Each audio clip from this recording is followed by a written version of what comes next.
اعوذ باللہ من الشیطان الرجیم بسم اللہ الرحمن الرحیم یوصیکم اللہ، اللہ تعالیٰ تم کو وصیت کرتے ہیں، یعنی اللہ تم کو حکم دیتے ہیں فی اولادکم، تمہاری اولادوں کے بارے میں، للذکری مرد کے لیے، مثل حظ الانثیین دو عورتوں کے برابر حصہ ہے وراثت۔ فَإِن كُنَّ نِسَاءً، اور اگر وہ عورتیں ہوں فوق اثنتین، دو یا دو سے زیادہ، یعنی اگر اولاد میں لڑکا نہیں ہے، صرف لڑکیاں ہی لڑکیاں ہیں اور لڑکیاں دو یا دو سے زیادہ ہوں، تو فَلَهُنَّ، پس ان کے لیے ثلثا ما ترک، جو کچھ اس نے ترکہ چھوڑا ہے اس میت کے ترکے میں سے دو ثلث ہیں، تین حصے کیے جائیں گے، تین حصوں میں سے دو حصے ان لڑکیوں کے ہوں گے اگر دو یا دو سے زیادہ لڑکیاں ہی ہیں۔ وَإِن كَانَتْ وَاحِدَةً، اور اگر ہو ایک ہی لڑکی میت کی، نہ لڑکے ہوں نہ دوسری اس کی بہنیں ہوں، صرف ایک ہی لڑکی ہو، تو فَلَهَا النِّصْفُ، تو اس لڑکی کے لیے نصف ترکہ ہوگا، آدھا مال اسی کا ہوگا۔ سورۃ النساء کی آیت نمبر 11 کا آدھا حصہ آپ کے سامنے تلاوت ہوا ہے، پہلا نصف۔ آپ نے ترجمہ سماعت فرمایا۔ سب سے پہلے ربط آیات ہے، ان آیتوں کا پچھلی آیتوں سے ربط کیا ہے؟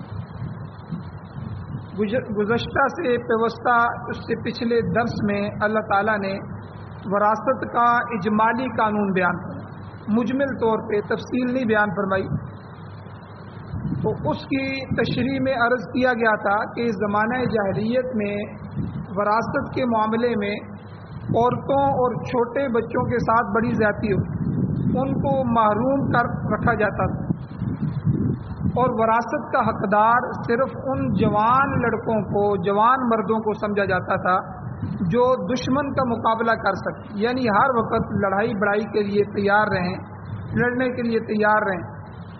تو اللہ تعالیٰ نے چونکہ یہ غلط تقسیم تھی، جہالت کی تقسیم تھی، زمانہ جاہلیت میں تھی، تو جو ہی قرآن کا نزول ہوا، حضور تشریف لائے، تو اللہ تعالیٰ نے اس غلط تقسیم کی تردید فرمائی اور واضح فرما دیا کہ مرنے والا جو کچھ بھی چھوڑ کر جائے، چاہے ایک سوئی کیوں نہ چھوڑ کے جائے، اس میں سے ہر چھوٹی بڑی چیز، منقولہ اور غیر منقولہ چیز جو منتقل ہو سکتی ہے یا نہیں ہو سکتی، ہر چیز کو تقسیم ہونا چاہیے، اور وراثت میں مردوں اور عورتوں، بچوں اور جوانوں اور بوڑھوں، یعنی سب کا حصہ ہے۔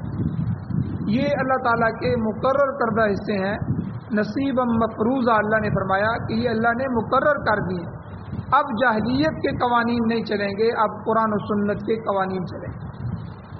اب ان قوانین میں جو اللہ نے بیان کر دیے ہیں، ان میں کسی کو رد و بدل کرنے کا حق نہیں پہنچتا، کوئی ناسخ منسوخ نہیں کر سکتا۔ تو یہ تو گزشتہ درس میں تفصیل بیان ہوئی۔ اب آج کے درس میں وہی وراثت کے جو قانون ہیں جو اجمالاً بیان ہوئے تھے، آج اللہ تعالیٰ نے ان کو تفصیلاً بیان فرمایا۔ اب اسی وراثت کے قانون کی تفصیلات شروع ہو رہی ہیں۔ ان کو پڑھنے سے پہلے ہم یہ دیکھتے ہیں کہ زمانہ جاہلیت یہ ایک زمانہ تھا۔ زمانہ جاہلیت وہ ہے جو حضور کی آمد سے پہلے کا زمانہ۔ اس میں وراثت کس طرح تقسیم ہوتی تھی، وراثت کی بنیادیں کتنی تھیں، یعنی کس بنیاد پہ وہ وراثت تقسیم کرتے تھے اور وہ بنیادیں کتنی تھیں۔ پھر دوسرا زمانہ آیا ابتدائے اسلام میں۔ ابتدائے اسلام میں بہت ساری چیزوں کو جائز رکھا گیا، چونکہ عبادات، اعمال، ہر چیزیں بن رہی تھی، تو ابتدائے اسلام میں وراثت کی بنیادیں کتنی تھیں۔ پھر جب مستقل قانون وراثت آ گیا تو اس میں تقسیم وراثت کی بنیاد کتنی ہے، کس کس کو بنیاد بنا کے اللہ تعالیٰ نے جو ہے تقسیم کی ہے وراثت کی۔ یہ تین دور ہیں۔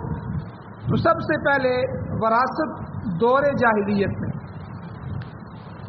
زمانہ جاہلیت میں وراثت جو دی جاتی تھی اس کی بنیادیں تین، یہ مسئلہ ذرا اچھی طرح سمجھنے کا ہے کہ تین بنیادوں پر وراثت تقسیم کرتے تھے۔ ایک بنیاد تھی نسب، یہ اس کے نسب میں سے اس کا بیٹا ہے، بیٹی ہے، والد ہے، والدہ ہے، بیوی ہے، یہ نسب ہوتا ہے کہ جس کے نسب سے یہ ہے یا اس کے نسب سے آگے ہیں۔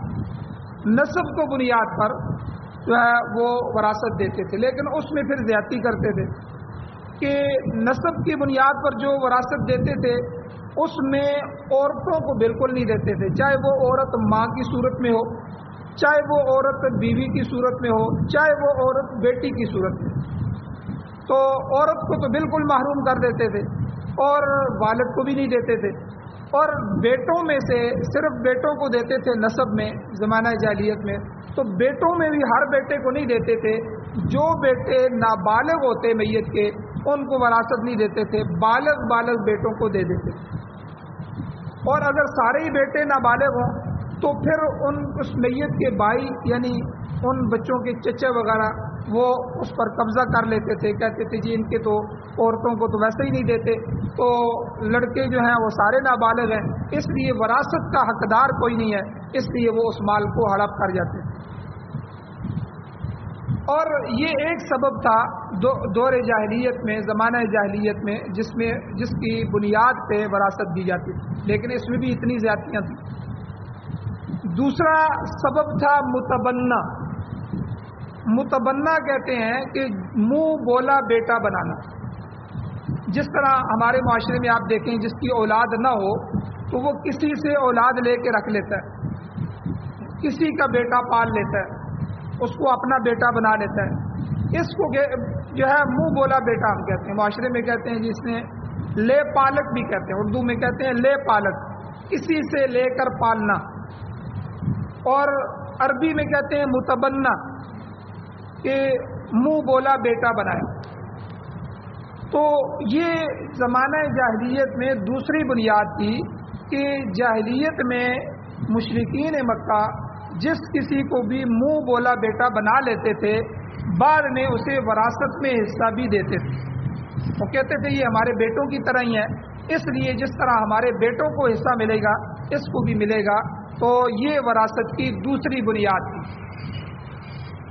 اور وراثت کی تیسری بنیاد تھی ولا۔ ولا کا معنی ہے آپس میں پختہ پکی دوستی کر لینا۔ جو دو شخص آپس میں حلفیہ قسم کی قسم اٹھا کے حلفیہ قسم کی پختہ دوستی کر لیتے تھے وہ بھی ایک دوسرے کی وراثت کے مستحق ہوتے تھے۔ تو زمانہ جاہلیت میں اس کو بھی وراثت دی جاتی تھی۔ اور مشرکین مکہ کے جو قبائل تھے، خاندان تھے، حضور جب تشریف لائے تو کئی لوگ آپس میں حلیف تھے۔ حلیف اور حریف یعنی دوستی اور دشمنی یہ خاندانوں میں بھی تھی کہ بنو ثقیف جو ہے وہ بنو فلاں کے، اس خاندان کے وہ خاندان آپس میں دوست ہیں یا یہ اس کے حریف ہیں، دشمن ہیں۔ تو یہ دوستیاں اور دشمنیاں یہ قسم کی بنیاد پر آگے چلتی۔ تو اس طرح یہ تیسری بنیاد تھی زمانہ جاہلیت میں، ولا یعنی پختہ دوستی، کہ جو کسی کو منہ سے قسم اٹھا کے ایک دوسرے کو دوست بنا لیتے تھے، جو ہے جس طرح ہمارے ہاں کہتے ہیں یہ میرے گانے کا دوست ہے، یہ میری شادی کا دوست ہے، یہ میرے بچپن کا دوست ہے، پکا دوست۔ تو اس دوست کو بھی وراثت میں جو ہے وہ حصہ دیتے تھے۔ تو یہ زمانہ جاہلیت میں یہ تین بنیادیں تھیں کہ جس پر جو ہے وراثت تقسیم ہوتی ہے۔ اب آتے ہیں اسلام کے ابتدائی دور۔ جب اسلام آیا، پیغمبر علیہ الصلوۃ والسلام کی بعثت ہوئی، آپ کو مبعوث فرمایا گیا، قرآن پاک کا نزول شروع ہوا، تو اسلام کے ابتدائی دور میں، بالکل شروع کے دور میں، زمانہ جاہلیت کی بعض چیزوں کو بھی برقرار رکھا گیا، برداشت کیا گیا۔ آپ دیکھیں نماز جو ہے، یہ نماز جس طرح ہم آج پڑھ رہے ہیں یہ شروع اسلام سے ایسی نہیں تھی۔ شروع اسلام میں کوئی آتا تھا تو نماز میں رکعتیں بھی پوچھ لیتا تھا، بھئی کتنی رکعت چل رہی ہے، سلام بھی کر دیتا تھا، کلام بھی کر لیتا تھا، کوئی بات کرنی ہوتی تو بات بھی کر لیتے تھے. تو بعد میں جو ہے نماز چل رہی تھی، اس کو بنایا جا رہا تھا، وہ ابتدا میں ان چیزوں کو برداشت کیا گیا، پھر بعد میں اس سے منع کر دیا گیا. جب صحابہ پختہ ہو گئے، ایک معاشرہ بن گیا، تو اس کے بعد اس کو منع کر دیا گیا کہ بھئی اب نماز میں اللہ کے ذکر کے علاوہ کوئی گفتگو نہیں کرنی. جو چیزیں طے ہیں نماز میں وہی کرنی ہے، اس کے علاوہ کوئی ایک بات بھی نہیں کرنی. اسی طرح نماز میں جس طرح آج کی رکھتے ہیں، ایسے نہیں تھی، رکھتے 2 4 2 اس طرح ہوتی تھی، پھر جو ہے آخر میں یہ رکھتے مکمل متعین ہو. اسی طرح آپ دوسرا حکم دیکھیں شراب کا، کہ بالکل جو ہے اسلام کے ابتدائی دور میں شراب کو منع نہیں کیا گیا، یہاں تک کہ مکہ کا سارا دور جو مکہ والی زندگی ہے تو اسلام کی، اس میں شراب چلتا رہا. پھر مدینہ میں بھی جا کے شروع کے چند سال جو تھے وہ شراب چلتا رہا، لیکن پھر شراب کو منع کر دیا. پھر 3 کیٹیگریاں ہیں جو پیچھے بیان ہو چکی ہیں، 3 درجوں میں، 3 مختلف وقفوں میں، 3 طریقوں سے ان کے مزاج کو دیکھ کے شراب کو پھر حرام کر دی، کیونکہ اس کی لت ان کو لگی ہوئی تھی. معاشرے کا ایک مضبوط حصہ تھا شراب، ہر گھر کی کہانی تھی، یک دم ان سے نہیں چھڑایا گیا کیونکہ طبیعت پہ بار اور بوجھ ہوتا ہے. تو 3 مختلف سٹیپس میں، 3 مختلف کیٹیگریوں میں شراب کو حرام کیا گیا. اس کی تفصیل پیچھے بھی گزر چکی ہے. تو اسی طرح وراثت بھی شروع میں بہت سی چیزیں جو جاہلیت کی تھی، زمانہ جاہلیت کی، ان کو بھی رکھا گیا. تو چنانچہ ابتدائی دور اسلام میں وراثت کے لیے ولا کو برقرار رکھا گیا. ولا جو دوستی تھی کہ ٹھیک ہے جی، جو آپ کا پختہ دوست ہے اس کو آپ وراثت دے سکتے ہیں. اور ایک اور سبب بھی تھا ہجرت. ہجرت کو بھی وراثت کا سبب قبول کیا گیا. جو صحابہ کی ہجرت مدینہ ہوئی تھی، ہجرت مدینہ کے بعد حضور علیہ الصلوۃ والسلام نے بعض مہاجرین کو اور انصار کو آپس میں بھائی بھائی بنا دیا، رشتہ مواخات کے اندر منسلک کر دیا کہ یہ فلاں کا بھائی ہے، یہ فلاں کا بھائی ہے، یہ فلاں کا بھائی ہے. چنانچہ ابتدائی دور میں یہ جو بھائی بھائی تھے یہ بھی ایک دوسرے کی وراثت کے حقدار ہوتے تھے. یہ کیوں حق رکھتے تھے کہ انہوں نے ہجرت کیا، ہجرت کی بنیاد پر ان کو جو ہے وراثت بھی دی جاتی تھی. بخاری شریف کے اندر حدیث بھی موجود ہے کہ حضور نے فرمایا یرث المہاجری الانصاریہ و یرث الانصاری المہاجریہ، یعنی مہاجر انصاری کا وارث ہے اور انصاری مہاجر کی وراثت میں حقدار. تو ابتدائی اسلام میں یہ 2 شقیں بھی موجود تھیں، ولا کو بھی برقرار رکھا گیا اور ہجرت کو بھی جو ہے وراثت کے لیے بنیاد جو ہے رکھا گیا، اس کو باقی رکھا گیا. اب جب اسلام کے قوانین مضبوط ہو رہے تھے اور مستقل بنیادوں پر جو ہے مستقل وراثت کے قوانین نازل ہو رہے تھے، تو اللہ تعالیٰ نے پھر ہجرت کے سبب کو وراثت سے خارج کر دی. اب مہاجر جو ہے وہ اپنے بھائی کا جو ہے ویسے جو ہے بھائی چارگی قائم کر لیں، لیکن وراثت جو ہے اب وراثت کی بنیاد پہ وراثت کو سبب بنا کے جو ہے کوئی وارث نہیں بن سکتا، ہجرت کو سبب بنا کے کوئی وراثت میں داخل نہیں ہو سکتا. تو سورہ انفال میں اللہ تعالیٰ نے واضح آیت نازل فرمائی. اللہ نے فرمایا وَأُولُو الْأَرْحَامِ بَعْضُهُمْ أَوْلَىٰ بِبَعْضٍ فِي کتاب اللہ، کہ وراثت کے معاملے میں اللہ کی کتاب، اللہ کا قانون یہ ہے کہ قرابت کے رشتے کو ہی اولویت حاصل ہے. کہ اولو الارحام جو ہیں قرابت والے، اب بیٹے بیٹیاں، ماں باپ، ٹھیک ہے، یہ بیوی، یہی جو قریب رشتہ دار ہیں قرابت والے ہیں، اولو الارحام ہیں، یہی اب وراثت کے لیے حقدار. تو اب ہجرت ختم ہوگی، تو چنانچہ وراثت کا سب سے پہلا نسب جو ہے، سب سے پہلا سبب وہ نسب قرار پایا کہ نسب کی بنیاد پر وراثت تقسیم ہوگی. اس طرح گویا خدائی قانون کے مطابق جو ہے وہ 3 چیزوں کو ختم کر دیا گیا. ولا کو بھی ختم کر دیا گیا، اب دوستی کی بنیاد پہ وراثت نہیں ہوگی. دوست جو آپ نے بنایا ہے وہ وراثت میں تقسیم نہیں ہو سکتا. اور مواخات ہجرت، ہجرت کی وجہ سے جو بھائی چارگی ہے اب وہ بھی اس میں شریک نہیں ہو سکتا. اور تیسرا جو سبب ختم کیا گیا وہ متبنہ ہے، کہ آپ منہ بولے بیٹے کو وارث نہیں بنا سکتے. سب سے پہلے حضور علیہ الصلوۃ والسلام نے جو زید بن حارثہ رضی اللہ تعالیٰ عنہ تھے، جو ان کے غلام تھے، بعد میں اللہ نے ان کو اللہ کے نبی نے آزاد کر دیا، اور آزاد کرنے کے بعد ان کو منہ بولا بیٹا بنا دیا۔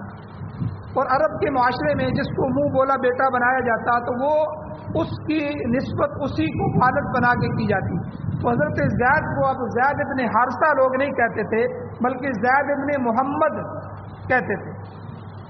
تو اللہ تعالیٰ نے جو ہے قرآن مجید میں 22ویں سپارے میں سورہ احزاب کے شروع میں اللہ تعالیٰ نے قانون نازل فرمایا کہ ادعوہم بآبائہم ہوا اقسط عند اللہ، کہ وہ ان کو تم اپنے باپوں کی طرف نسبت کر کے بلاؤ۔ یعنی متبنہ جس کو منہ بولا بیٹا بنایا ہے، آپ نے اپنی طرف اس کو نسبت دے دیا، یہ نسبت ختم کرو۔ ان کے جو اصل اور حقیقی باپ ہیں، اب یعنی زید ابن محمد نہیں کہنا، زید ابن حارثہ ہی کہنا ہے، ان کو اپنے اصل والد کی طرف بلاؤ۔ فَإِن لَّمْ تَعْلَمُوا آبَاءَهُمْ فَإِخْوَانُكُمْ، اگر تم ان کے والدوں کو نہیں جانتے، ان کا نام نہیں جانتے، تو وہ تمہارے بھائی ہیں، بھائی ہو سکتے ہیں لیکن وہ تمہارے بیٹے نہیں ہو سکتے۔ تو گویا کہ اللہ تعالیٰ نے ان 3 چیزوں کو، جب مستقل قوانین وراثت کے نازل ہو گئے تو 3 چیزوں کو وراثت کی بنیاد اور سبب سے خارج کر دیا۔ ایک تو ہو گیا ولا، یعنی جو حلفیہ قسمیہ دوستی بنا کے حلیف بنا لیتے تھے، دوست بناتے تھے، پھر زمانہ جاہلیت میں وراثت بھی دیتے تھے۔ شریعت میں جب مستقل قانون وراثت آئے تو اس میں ولا کو ختم کر دیا گیا۔ دوسرا سبب تھا مواخات، ہجرت کی وجہ سے جو بھائی چارگی بن جاتی تھی اس کو بھی ختم کر دیا گیا۔ تیسرا متبنہ جو تھا، وہ یہ ذریعہ تھا وراثت کا، اس کو بھی ختم کر دیا گیا۔ اب ان کے حق میں جو اب یہ جو تینوں چیزیں ہیں، آپ نے اگر کسی کو بیٹا بنایا، لے پالک متبنہ، یا آپ کسی سے بھائی چارگی قائم کرتے ہیں، یا ہجرت کی وجہ سے بھائی بن گیا ہے، اب ان کے ساتھ آپ حسن سلوک تو کر سکتے ہیں، ان کے ساتھ آپ اچھا سلوک تو کر سکتے ہیں، ان کو ہدیہ دے سکتے ہیں، ٹھیک ہے۔ اور یہاں تک کہ شریعت نے جو آپ کو وصیت کا حق دیا ہے کہ میرے مرنے کے بعد میری وراثت میں تقسیم سے پہلے جو آدمی وصیت کر دیتا ہے، شریعت نے اس کو بھی باقی رکھا ہے۔ تو وصیت جو ہے یہ اللہ تعالیٰ کی طرف سے ہے کہ آپ 3 حصے کریں اس مال کے، میت کے، اس میں سے تہائی مال جو ہے، تیسرے حصے مال میں سے آپ وراثت دوسرا وصیت کو لاگو کر سکتے ہیں۔ تو آپ ان لوگوں کے لیے، اب متبنہ کے لیے، ولا کے لیے خاص کیا ہے، ان کے لیے آپ جو ہے وصیت تو کر سکتے ہیں، ہدیہ دے سکتے ہیں، لیکن اب اسلام کے قوانین آ گئے ہیں، اب ان کو وراثت میں تقسیم جو ہے وراثت میں شامل نہیں کر سکتے۔ تو اب گویا کہ اسلام میں جو وراثت کا انحصار ہے، سبب ہے، وہ 3 چیزیں ہو گئی۔ 3 چیزیں کون سی ہو گئی؟ ایک ہو گیا نسب۔ نسب کا قانون یہ ہے کہ جو رشتہ دار میت کے زیادہ قریب ہوگا، وراثت پر اس کا حق بھی فائق ہوگا، وراثت میں اس کا حق پہلے ہوگا۔ قریبی رشتہ دار، قریبی عزیز کی موجودگی میں دور کے رشتہ دار جو ہیں ان کو حصہ نہیں ملتا۔ یہ قانون ہے شریعت کا کہ جو قریب کے رشتہ، مثلا قریب کے رشتہ دار میت کا کیا ہے؟ بیٹے ہیں، بیٹیاں ہیں، بیوی ہے، اور والد اور والدہ، ماں باپ، یہ قریب کے رشتے ہیں۔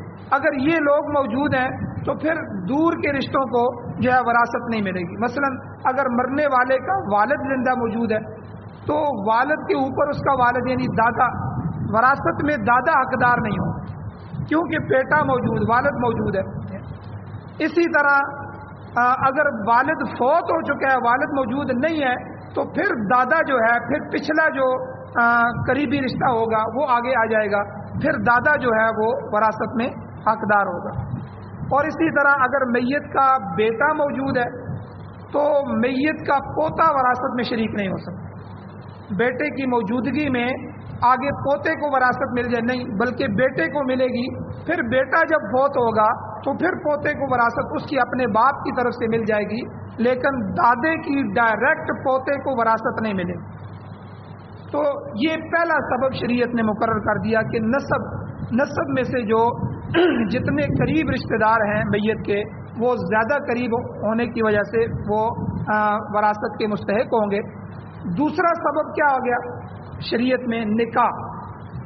جب ایک مرد اور ایک عورت نکاح کر لیتے ہیں، رشتہ ازدواج میں منسلک ہو جاتے ہیں، میاں بیوی بن جاتے ہیں، تو وہ ایک دوسرے کی وراثت کے بھی حقدار بن جاتے ہیں. ہاں اگر وہ خامد اس کو طلاق دے دے، طلاق دے کے اس سے علیحدگی اختیار کر لے، تو تب تو بیوی جو ہے وہ جدا ہو جائے گی اور وراثت کی حقدار نہیں ہوگی. لیکن اگر طلاق نہیں دیتے، مل جل کے رہ رہے ہیں، تو دونوں جو ہے وہ آپس میں وراثت ان کی تقسیم ہوگی. اسی طرح اگر خامن فوت ہو جائے تو فوت ہونے کے بعد جو ہے بیوی کو خامن کی طرف سے حصہ ملتا ہے. اسی طرح بیوی اگر فوت ہو جائے تو خامن وراثت میں حقدار ہوگا، اور بیوی کی جو بچی چوزی چیزیں ہیں یا پیچھے سے اس کی زمین ہے یا جائیداد ہے، جو بھی اس کی چیزیں ہیں، وہ خامن بھی اس میں وراثت کا ایک حقدار ہے. تو گویا کہ ایک تو ہو گیا اسلام میں نسب، دوسرا ہو گیا سبب نکاح، یعنی نکاح ہو گیا تو ایک دوسرے میں جو ہے وہ شریک ہو گیا. تو تیسرا سبب وراثت میں ولا کا ہے. ولا، یہ ولا وہ نہیں ہے جو ہم نے پیچھے بیان کی آپس میں ایک دوسرے کی دوستی ہے، بلکہ یہ ولا دو قسم کی ہے. ایک ہے ولائے اعتاق، ایک ہے ولائے موالات. ولائے اعتاق کیا ہے؟ اعتاق کہتے ہیں غلام کو آزاد کرنا. اگر کوئی شخص اپنے غلام کو آزاد کرے اور غلام کی وفات کے وقت بعد میں وہی غلام جو اس نے آزاد کیا تھا، جب وہ فوت ہو جاتا ہے تو اس کے وفات کے وقت اس کا کوئی حقیقی رشتہ دار دنیا میں موجود نہیں یا معلوم نہیں یا معلوم تو ہے لیکن وہ سارے کافر ہیں، کیونکہ مسلمان کی وراثت کافر کو بھی نہیں پہنچتی. تو ان صورتوں میں غلام کی وراثت اس آزاد کرنے والے شخص کو چلی جائے گی. اس کو ولائے اعتاق کہتے ہیں. مسلم اور ترمذی شریف کے اندر حدیث موجود ہے، حضور علیہ السلام نے فرمایا الولاء لمن اعتق، وراثت اس شخص کے لیے بھی ہے جس نے اسے آزاد کیا، یعنی جو اس کی آزادی کا سبب بنا، جو اس کی آزادی کا ولی نعمت بنا اور مولا بنا. اس کو مولا، ولا سے مولا بھی ہے یعنی جس نے غلام کو آزاد کر دیا تو اس غلام کے لیے وہ مولا ہو گیا، تو وہی وراثت کا حقدار بھی ہے. اسی طرح اگر آزاد کرنے والا شخص فوت ہو جائے جس نے اس غلام کو آزاد کیا ہے اور اس کا کوئی حقیقی رشتہ دار موجود نہیں ہے، تو اب اس کی وراثت جو ہے غلام کو چلی جائے گی. یہ دونوں آپس میں ولا جو ہے، ولائے اعتاق، یعنی جس غلام کو ایک آزاد آدمی آزاد کر رہا ہے، یہ دونوں ایک دوسرے کی وراثت میں بھی شریک ہو سکتے ہیں، لیکن شرط یہ ہے کہ ان کے حقیقی ورثاء موجود نہ ہو. اگر حقیقی ورثاء موجود ہیں تو پھر یہ وراثت ان کو جائے گی، لیکن اگر حقیقی وارث موجود نہیں ہے یا موجود تو ہیں لیکن ان کو معلوم نہیں ہے، یا معلوم تو ہیں لیکن وہ سارے کافر ہیں، تو اس صورت میں یہ ایک دوسرے کے وارث بنے. اس کو ولائے اعتاق کہتے ہیں. اور دوسری ولا ہے ولائے موالات، جو کہ امام اعظم ابو حنیفہ رحمۃ اللہ علیہ کے نزدیک بھی درست ہے، اور اس کا ذکر بھی حدیث میں موجود ہے. حدیث میں آتا ہے حضور اسلام نے ارشاد فرمایا کہ اسلام کے ابتدائی دور میں جب کوئی شخص کسی مسلمان کے ہاتھ پر مسلمان ہو جاتا، کوئی کافر آدمی کسی مسلمان کے ہاتھ پر اسلام قبول کرتا اور اسلام قبول کر کے اس کے ساتھ دوستانہ تعلق رکھتا، دوست بن جاتا، تو وہ آپس میں موالا بن جاتے تھے، موالی. اور اس خصوصی تعلق کو شریعت میں موالات کہتے ہیں. تو ابتدا میں لوگ دور دور سے آتے تھے اور اپنے گھر بار چھوڑ کے آتے تھے، رشتہ دار چھوڑ کے آتے تھے، جائیداد چھوڑ کے آتے تھے، اور بالکل چھوڑ چھاڑ کے آگے دارالاسلام میں داخل ہو جاتے تھے، مسلمان ہو جاتے تھے اور اسلام قبول کرتے تھے، اور اپنے مسلمان بھائی کے ساتھ اسی کو اپنا بھائی بنا لیتے، اس کے ساتھ موالات قائم کر لیتے تھے. اب جو شروع کے دور میں خراسان جو ہیں، خراسان سے اکثر لوگ عرب پہنچے اور اسلام قبول کیا اور وہ وہیں ہو کے رہ گئے، اور ایسے لوگوں کے جو حقیقی رشتہ دار تھے وہ ان کو معلوم نہیں تھے اب کدھر ہیں. یا وہ غیر مسلم تھے، تو ایسی حالت میں اگر نو مسلم آدمی، یہ آدمی جو مسلمان ہوا ہے یہ فوت ہو جاتا تو اس کی وراثت بھی اس کے موالی کے حق میں چلی جاتی، یعنی یہ ولائے موالات کہلاتی ہے۔ آج بھی یہ صورت جائز ہے۔ اگر مثال کے طور پر کوئی شخص افریقہ سے آتا ہے یا دور دراز کسی علاقے سے، کسی ملک سے آ کے پاکستان میں آ کے کسی مسلمان کے ہاتھ پر اسلام قبول کر لیتا ہے اور اس سے ولا یعنی دوستانہ تعلق قائم کر لیتا ہے، اب اس کے حقیقی رشتہ دار بھی پتہ نہیں ہے، تو یا اگر پتہ ہے تو ہمیں یہ معلوم ہے کہ وہ سارے غیر مسلم ہیں، تو غیر مسلم ہونے کی وجہ سے انہیں وراثت اس کی نہیں مل سکتی۔ تو ایسا شخص اگر فوت ہو جائے تو اس شخص کی موت پر اس کی جائیداد کا وارث اس کا مولا ہوگا، یعنی یہ جس کے ہاتھ پر اس نے مسلمان ہوا تھا، جس کے ہاتھ پہ اس نے اسلام قبول کیا تھا۔ تو گویا کہ یہ تین بنیادیں ہوں گی اسلام میں وراثت کی۔ ایک تو بنیاد ہو گئی نسب، ایک بنیاد ہو گئی نکاح، ایک بنیاد ہو گئی موالات۔ موالات کی دو قسمیں میں نے بیان کی ہیں۔ موجودہ زمانے میں ولا کی ان دو صورتوں میں سے جو ولائے اعتاق ہے غلام والی، وہ تو بالکل ختم ہو گئی ہے، کیونکہ اب دنیا میں نہ تو کوئی غلام رہا ہے نہ آزادی کی کوئی نوبت آتی ہے، اس لیے یہ سبب تو بالکل بند ہو گیا۔ البتہ دوسری قسم جو ولائے موالات کی ہے اس کی اب بھی گنجائش ہے، اگر کوئی ایسی صورت کہیں پیش آ جائے، کیونکہ یہ صورت زیادہ نہیں ہوتی اس لیے اس صورت کو بیان بھی نہیں کیا جاتا اور معاشرے میں زیادہ ہم دیکھتے بھی نہیں ہیں۔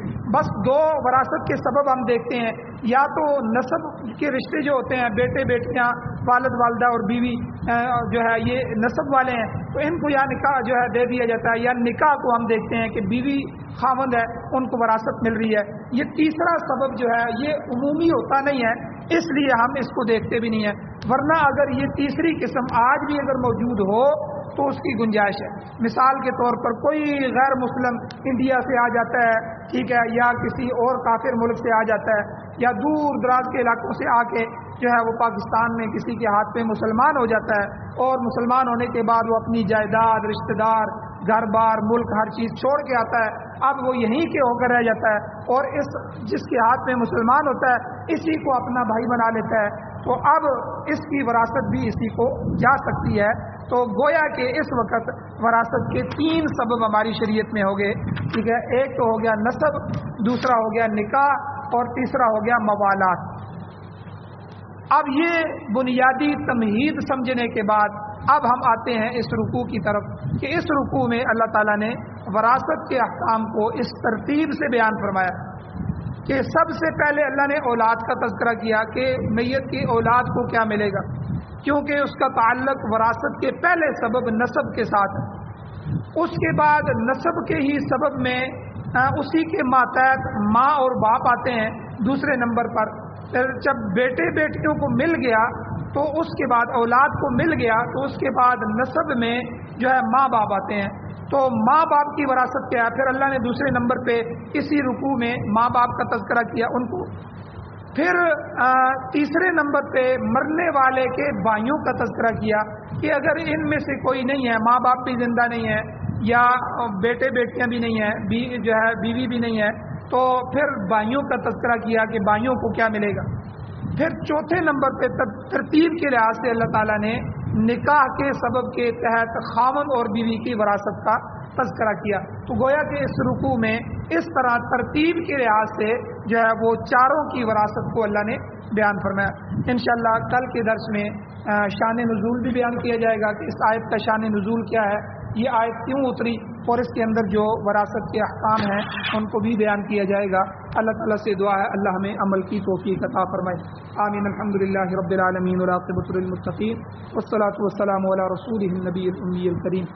اللهم ربنا آتنا في الدنيا حسنة وفي الآخرة حسنة وقنا عذاب النار۔